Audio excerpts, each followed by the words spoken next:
Hello, I'm Lesley Logan, and today we're going to use the magic circle in our rolling like a ball exercise. Several fun, different ways.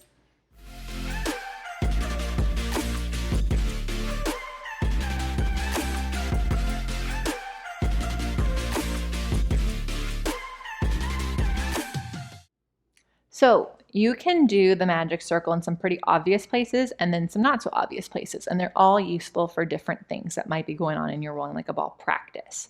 So the first way you can use the circle would be on the outside.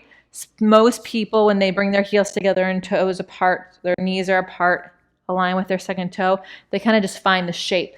But if you put the circle here and you push out, then you actually engage all the outer hips. So that way when you rock back and up, you eliminate that rock at the top because you have that outer hip strength happening, okay? Now, you can also, of course, place it on the inside of your knees and teach you how your inner thighs work here, because obviously if your heels are hugging together, you're getting some inner thigh connection too.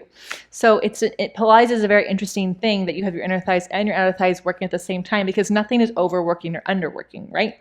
So those two variations are great. They're great for challenging your body and also just teaching it what you want it to light up when you're doing the exercise without a prop.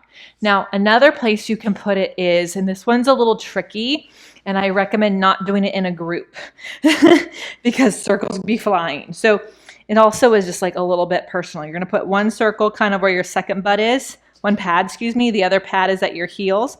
You squeeze in, and then you have to keep the pressure even the whole time as you go back and up, because if you ever let go of your seat or you let your feet leave you, the circle will fly out. It will slip.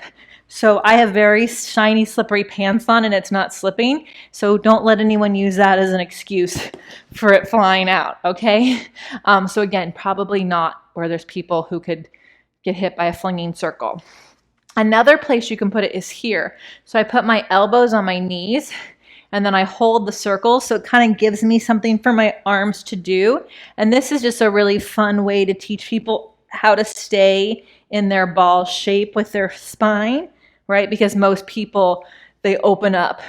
So if they're doing and rolling like a ball and they let their knees come away from their chest, they're actually using momentum to come up. But if their elbows are on their knees, then they have to stay together. And when you put the circle in their hands, it kind of just gives them something else to think about. But it also, there's a great thing about the body. Everything is so connected.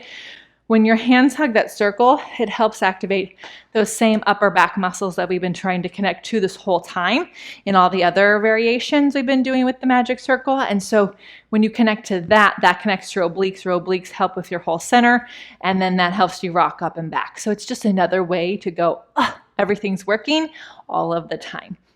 So give those 4 different variations a whirl.